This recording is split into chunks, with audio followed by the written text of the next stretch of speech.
Hi everyone. So now in this session we will start our new topic that is about CSS. Okay. So uh, uh, so in this session what we are going to cover: introduction to CSS, basics of CSS. After that, some property related to background, related to fonts and text. What is box model? How you can make up your list. Okay. Then links, positioning, layers, sorting property, and at last we will cover a very interesting topic related to CSS, that is CSS tree. Okay. And after in that portion we will cover some useful tag related to CSS tree. Now, first of all, what is CSS? CSS stands for Cascading Style Sheet, okay, and it is a very simple design language. And purpose is to simplify the process of making web page representable. Now, what CSS do? So CSS define layout of your HTML document. For example, CSS cover, font, colors, margin, lines, height, width, background image, advanced positions, and many other things that we can control. These parameters in our HTML document. Now, importance of CSS. It defines how HTML elements are to be displayed. Now, it is not era of black and white. Okay, so in this digital world, everything needs to be look good, to be attractive, to be on trend. So okay. So in HTML document also it is applicable. So CSS it defines how your HTML element will be displayed in your web page. Styles are normally saved in external.css file, just like you create .html file, .c file, okay, .html to create your HTML web document. Just like that, you have to create your .css, that means cascading style sheet file, okay, and you need to save it to use it. External style sheet enable you to change the appearance and layout of all the pages in your website just by editing one single file. Now, what does it mean to say? If you have external file, okay, and if you want to change appearance of some element, then you just need to change in that particular file only, and effect will be shown in all the web page where you have integrated that CSS file. Now, what is advantage of using CSS? It improves website presentation. Okay. External CSS makes update easier and smoother. I will let you know within some time what is external CSS. Okay. External CSS helps web page load faster. Just remember this point if you are not getting this now. External CSS makes update easier and smoother, and external CSS helps web page load faster. Now, what is this disadvantage? Browser dependent. That means if you are using older browser, then it may be possible that some property or some effect it cannot apply to your web page. Okay, difficult to retrofit in old website. That is what I mean to say. If you are using old web browser, then it will create some difficulty for you. Basic syntax of CSS. CSS rules have two main parts. First one is selector and one or more declaration. Now, what is selector? Okay.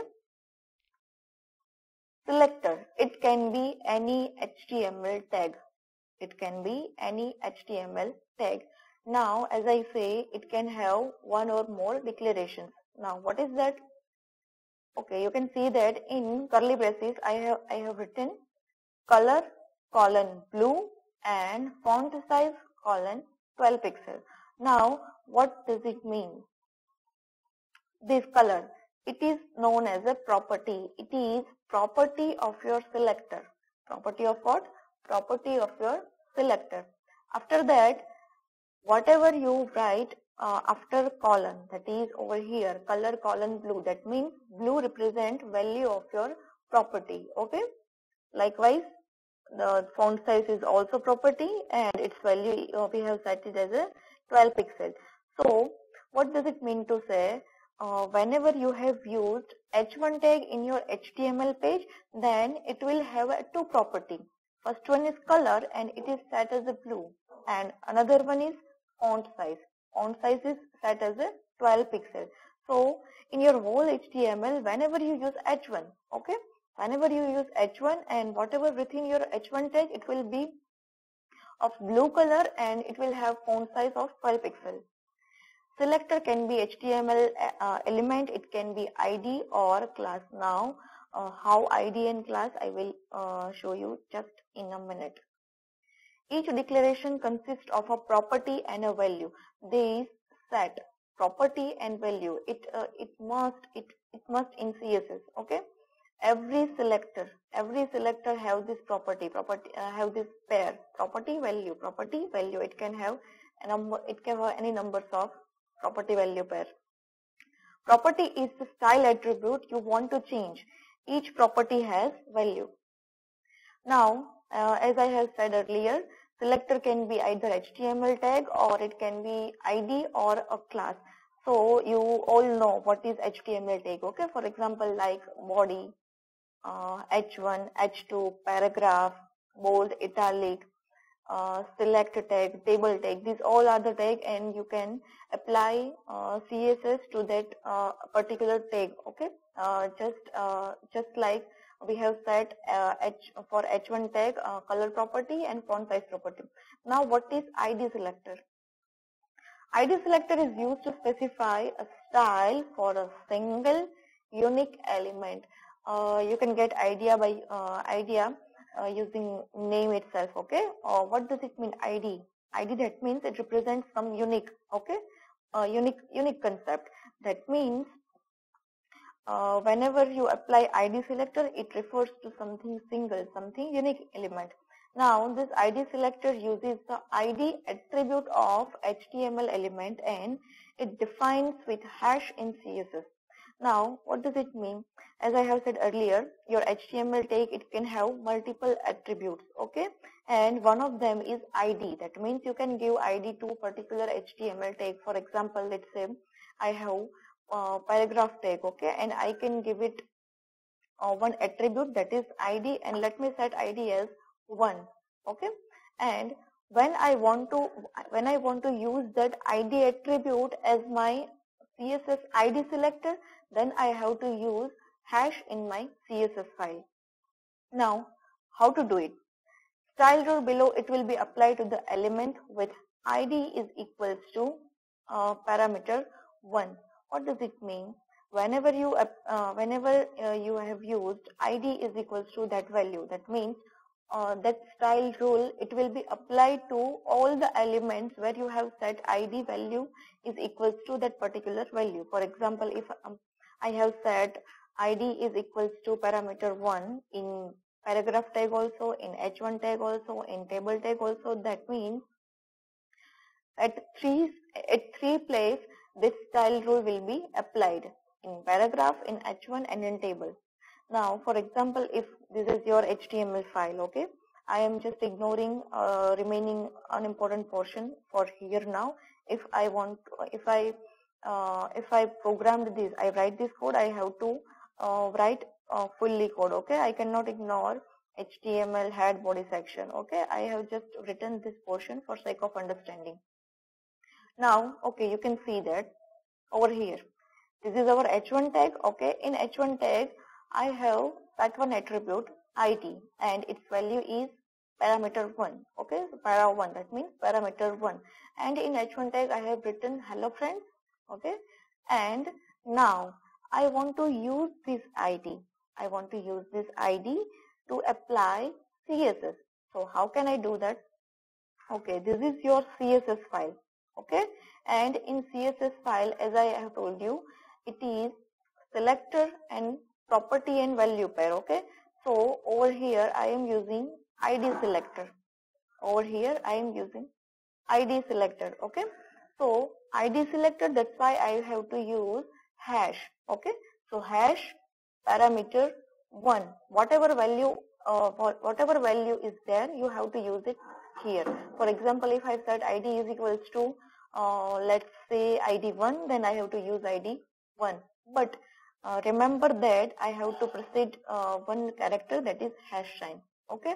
Now in CSS, after that, brace of curly braces pair, and inside these braces I have mentioned one pair of a property and value, that is color, and what is value of that property? Blue. So what does it mean? Whatever element that have ID as a parameter 1, it will get color as blue. Okay. So over here you can see that there is ID 1. Okay. Okay, just notice that over here I have not mentioned any ID. Okay, so let's just take output of this. Okay, got it? Okay, if you are didn't getting that, let me show you. Over here ID is set as parameter 1. Okay, so this is in blue. Why? Because we have used ID selector. What is and it means whenever there is ID set as parameter 1, only that tag can access that CSS property. Okay, that's why color is blue over here, not over here, because we have not set any ID of parameter 1. After that, class selector. Okay, so class selector is used to specify a style for a group of elements. Class that means what? Class that means something like a group of element, group of something. Okay, it is like a cluster. So class selector uses HTML class attribute and is defined within dot in CSS. Just like in ID selector we have to use hash sign, same way you have to use dot for class selector. Let me show you. Okay, over here in that case you are using ID attribute of your HTML tag. Now over here you have to use class attribute of any HTML tag. Okay, so over here in this H1 heading tag, I have set one attribute, that is class, and I have set its value as a my class. Okay, within which I have written hello friends. There is another H1 tag, and there is no any kind of attribute. After that there is another H1 class, and I have set its attribute class, and its value is my class. Okay, now how to use this class attribute to apply CSS. So over here I am using class selector. Okay, and how can you set class selector? By using dot. Okay, by using dot preceded with your class selector name. That means I want to use this class value. Okay, my class, but I have you have to be must sure that you have used dot preceded with my class. Okay, and inside it you have to just set property and its value. So color is equals to blue. Now over here, just to be careful, in curly braces you can define multiple property and value pair. Okay, and if there are more than one pair, then each pair like this, it should be ended with semicolon like this. Now what is output? Okay, you can see that this is our class selector. That means wherever this class is set for particular H1 class, over there only this CSS will be applicable. So over H1, class is my class. Okay, class is set. Okay, so hello friends will be written in blue color. Now over here there is no such class, so it is just like it is getting just default value. Now after H1, class is like this. Okay, so this is just how you can represent, how you can use, how you can apply your CSS. Okay, how can you do that? Using HTML tag, that means HTML tag as a selector, using ID selector, and using class selector. So this is all about in this our first session.